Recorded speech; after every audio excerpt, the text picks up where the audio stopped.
last year was thrown off. What the H today brought to you by Work Trucks by injuries, but the Brew McCoy, Cooper Mays, and I think there were a lot of nicks and bruises along the way, and there was an inordinate amount of those. I think Joe Milton was befallen by those at one point in the season. I think that Tennessee's receivers dealt with more than we mentioned, and Keenan Pili was out for the year. So we haven't said it enough, or I don't think it can be said enough. Injuries tore apart Tennessee's season last year, and it was still more than respectable. It makes you wonder what could have happened. But injuries are a part of every game. Before we get rolling here into the ones that the players that just absolutely can't get hurt for the Vols, my question for you, Caleb, is this. Is Tennessee's roster in a significantly better shape to handle an injury than it was just last year? I'm talking about significantly better, not a little bit better. Is the roster better equipped to handle injuries? That's what you're saying? Mm-hmm. Significantly more so. They are better equipped to handle injuries. Now, before I want to clarify, when we get to this list, this isn't just a list of players Tennessee can't afford to lose. That's a different list. This is players who it's a combination of you can't afford to lose them, and they already have an injury history. So there is a concern there. Okay. You've got Brew McCoy at number 5. He suffered the injury last year. I will tell you, this is not a concern for me because of him coming back. It may be a concern that he loses a half a step. I think that happens with NFL players throughout their career, and when they get hurt, they get a little bit slower because of injury. I don't think it's going to be noticeable at the college level. I think he's relies on his physical prowess anyway and his physicality. He's a great blocker. So I'm not worried about this injury whatsoever with medical technology being able to put legs and ankles back together. I think, but see, I agree, but that's the concern. I think losing a step, here's the thing. When you lose a step that you're not used to having lost and you're trying to do the same things you were doing before, sometimes that can cause more injuries down the road. And I mean, look, I was a Ken Griffey Jr. fan growing up. He had one hamstring injury, and every way he stepped after that caused another hamstring injury because he couldn't do athletically what he was doing before when he was playing center field. And I got to say that's a concern with Brew. Now, the reason he's down at number 5 is because, let's be honest, Tennessee is so loaded at receiver this year. The question is, do they have a receiver that we know for certain can dictate coverage the way Brew McCoy does? Well, it's funny that you mentioned Ken Griffey Jr. because I was going to mention him because one of these guys is like Ken Griffey Jr.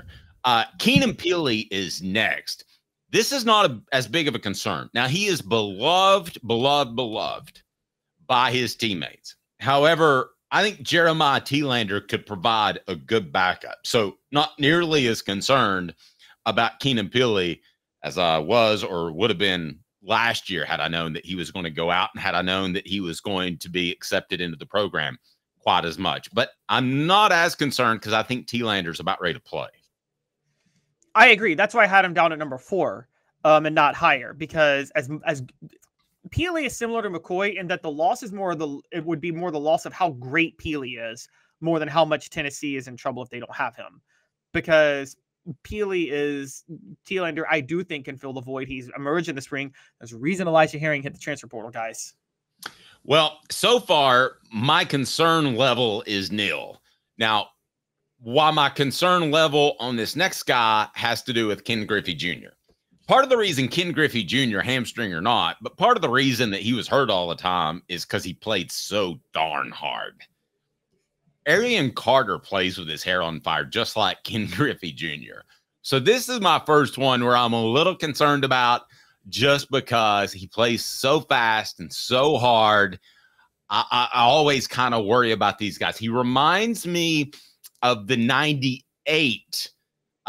And I know I go back to 98 a lot because that was the first team I covered full time. But I go back to the 98 linebacker group, and they were all banged up because they played so hard and so fast. I mean, they were banged up the whole year, every one of them.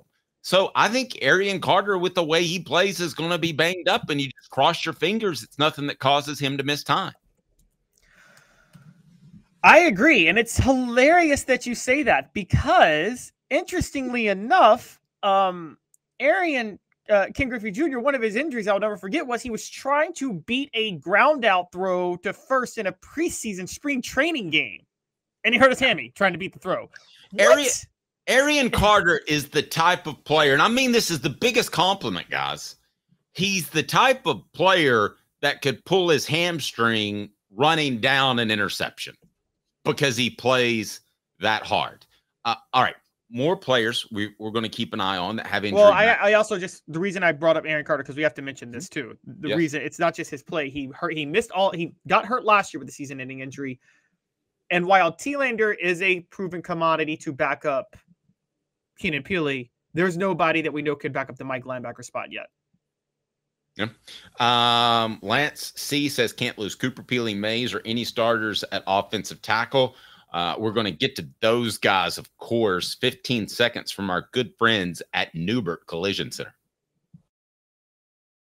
5th year, the second and third generations continue Joe Newbert's commitment.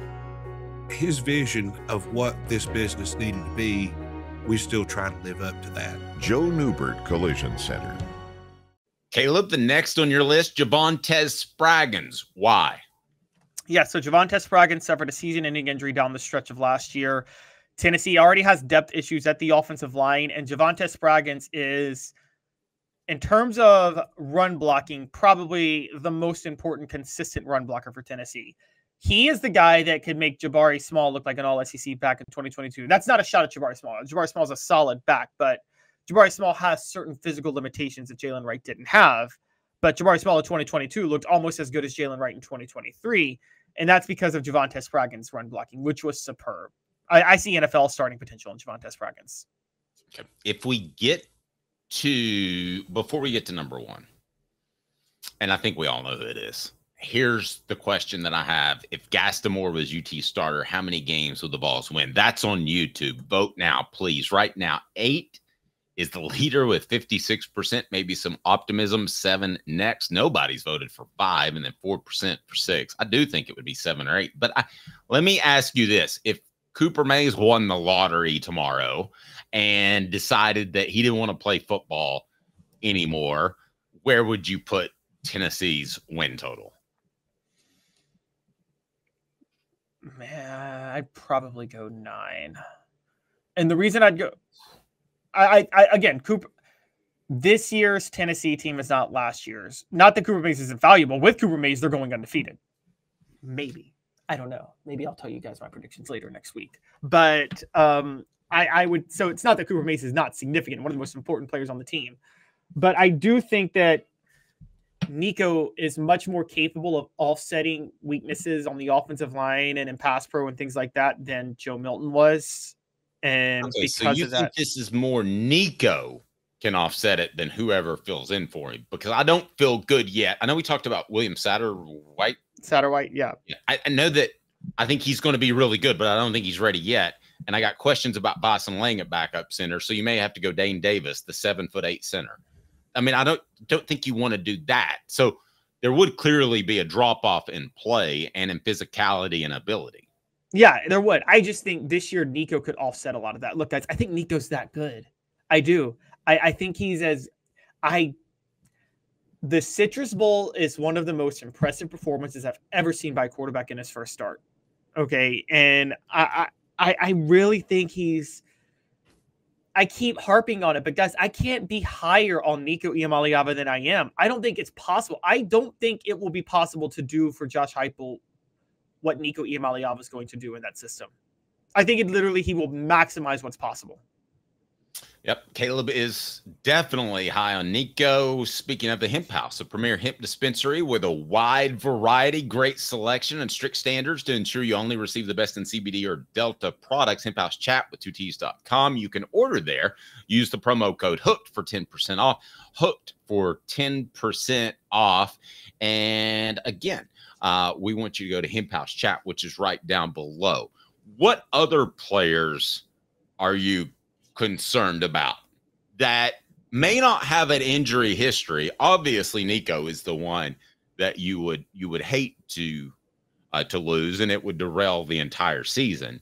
But are there any other guys out there? I think you're getting to a point in the secondary where you would hate to lose like a Boo Carter. And I know we're talking about a freshman or a Christian Harrison that's going to step in. I think you could be getting a little thin there. And then really, I could argue that any offensive lineman you don't want to lose to injury. Again, some have injury histories, some don't. But that's what you don't want to lose, right? Well, I mean, that's where we get to our lead guy after Javonte Spraggins, because we got to start with Cooper Mays, who is number one on our list of this. Right. Cooper Mays is the biggest injury concern for Tennessee because he has missed serious time out of the last 3 seasons. And as you pointed out, there is no true backup. So yes, Cooper Mays is number one, but I'm with you. I think the whole offensive line is a concern. If you're talking about just guys you don't want to lose, the whole offensive line, you're scared to lose anybody in the secondary. I think they can, like, James Pierce is a guy that you should be scared to lose because of just how generationally elite he is. But it's not like there's not good, productive edge rushers behind him. It's just James Pierce is so generational. But Dave, I got to be honest. I think Jordan Ross might be generational too. So I think I've made a couple of phone calls on Jordan Ross, and you may be onto something there, if I may share that.